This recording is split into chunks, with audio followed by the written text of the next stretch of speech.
Albert Einstein once said that the definition of insanity was just doing the exact same thing over and over and over and over again, expecting a different result each time.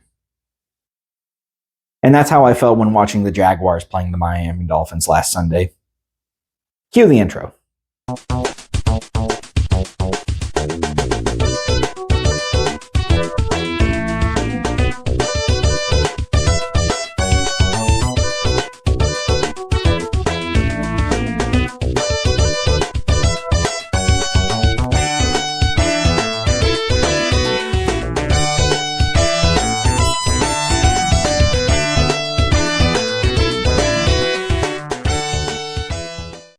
What is going on, you guys? This is the Cubone here. I am, of course, as always, wearing teal and black like a Duval cat because I'm here to talk about the Jacksonville Jaguars.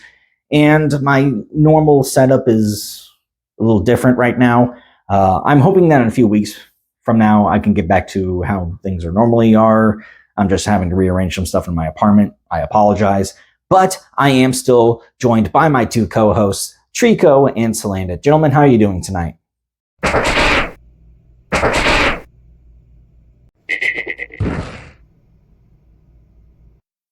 I bet you are. But before we get to that, I do want to give my honest thoughts about the game between the Jacksonville Jaguars and the Miami Dolphins. Week 1 down in Miami.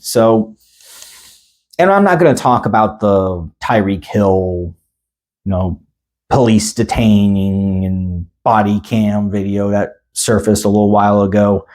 But rather, what I really want to talk about is just my honest frustration with the Jaguars. And I mentioned the definition of insanity earlier in the video. And what I mean by that is that it feels like I'm watching the exact same team from last year playing this year. Not necessarily in terms of player personnel and stuff like that. I'm talking about the fact that this team still struggles to convert on short yardage situations. This team is still dropping passes that are hitting receivers in their hands. This team is still making bonehead decisions, such as going for it on 4th down in the 4th quarter when all the momentum is going towards Miami. You decide to go for it on 4th down on your own 30 or 35 yard line. And the only reason we're not killing Doug Peterson right now for doing that is because Miami missed a field goal when they got the football back. It feels like it's the same things that are getting in the Jaguars' way this year as it was last year. And you would think that with the whole offseason, everyone's getting healthy. Yeah, there was a couple players banged up here and there, but overall, there's no major injury that's holding this team back right now. Well, until now, because Tyson Campbell has a hamstring injury yet again. And, we'll see how that, affects the team. But overall, it's frustrating. It really is. And I think why it's frustrating is because there is positive things about the Jaguars to talk about. I like what I saw out of Brian Thomas Jr. He's very exciting to watch when he's on the field. I thought Tank Bigsby had a great game against the Dolphins. I think he had 12 carries, 72 yards. He had some impressive runs. I'm going to say it. And after a rough rookie season, he needed a good game to start out the 2024 season. And he did just that. Even then, I still think the defense, even though they gave up a big 80-yard play to Tyreek Hill, I still think the defense did its job. They held the Miami Dolphins, the number 1 offense from last year, to only 20 points. Any team would ask for that when they're going up against the Miami Dolphins, because that means they're having a shot to win this game. I understand. Trico, you don't understand. This team was up 17-7 at halftime.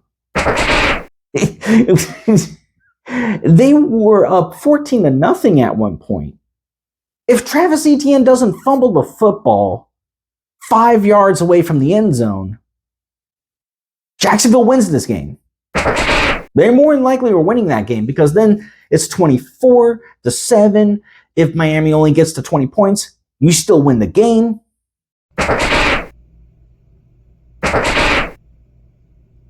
And no, I'm not going to argue against that. That was a great play by the Miami defender, but even still, you can't put the football on the ground like that if you're Travis Etienne. You can't. And that one play, that one turnover shifted the momentum over to Miami. And they never gave it back up. Well, maybe I am overreacting, but I'm still frustrated nonetheless. So, those are my honest thoughts on the game between the Dolphins and Jaguars. Let's move on now to a new segment involving Salandant.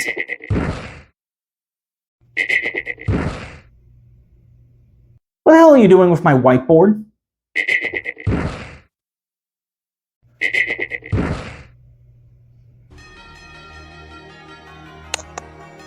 Where's that music coming from?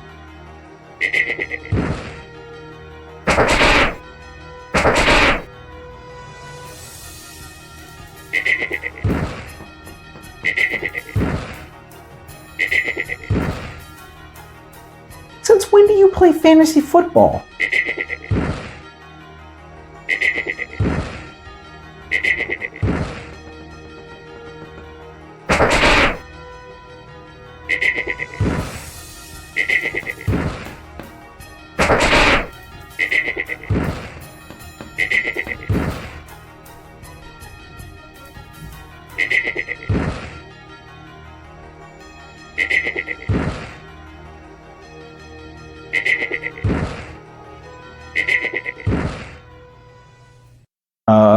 Thanks, Salandant.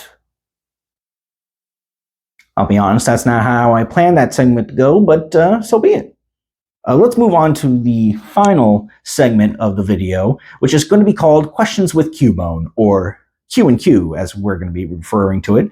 And how this is going to work is Trico is going to ask me a question, probably revolving around the Jacksonville Jaguars. I don't know what the question is. And I will do my best to give my answer. So with that being said, Trico, what's the question of the day?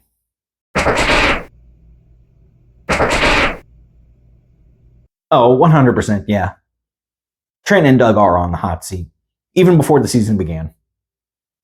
And quite frankly, it's you don't have to ask me. The owner said it. And I'm paraphrasing, but Shad Khan did say, that he's tired of losing. He wants to win. He's putting in all his money on building a new stadium, keeping the Jaguars in Jacksonville, getting this new practice facility, all this and that, blah, blah, blah, blah. And, it's time to get a return on his investment, in a sense. It's time to start winning some games, get into the playoffs. And I'm going to say it, if they don't make the playoffs this year, if things start looking rough, that hot seat's only going to get that dial's only going to keep going up. That hot seat's going to keep going up. I mean, they're going to have to be really bad. I mean, I'm talking like worst team in the league bad for something like that. I don't know, and stranger things have happened. I don't remember what their record was, but I know the Titans fired their coach in the middle of the season. I think they were only like 6-5 or 6-6 at the time, or 7-6 or 7-5 at that point. I don't remember what their record was at the time, but I remember they fired their GM in the middle of the season. And the last time, the last general manager we had in Jacksonville, Dave Caldwell, if you recall, was fired in the middle of the season. And Urban Meyer, infamously, fired in the dead of the night in the middle of the season after getting shut out by the Tennessee Titans and having that incident where he kicked Josh Lambo. I'm not ruling it out, but it has to be really bad.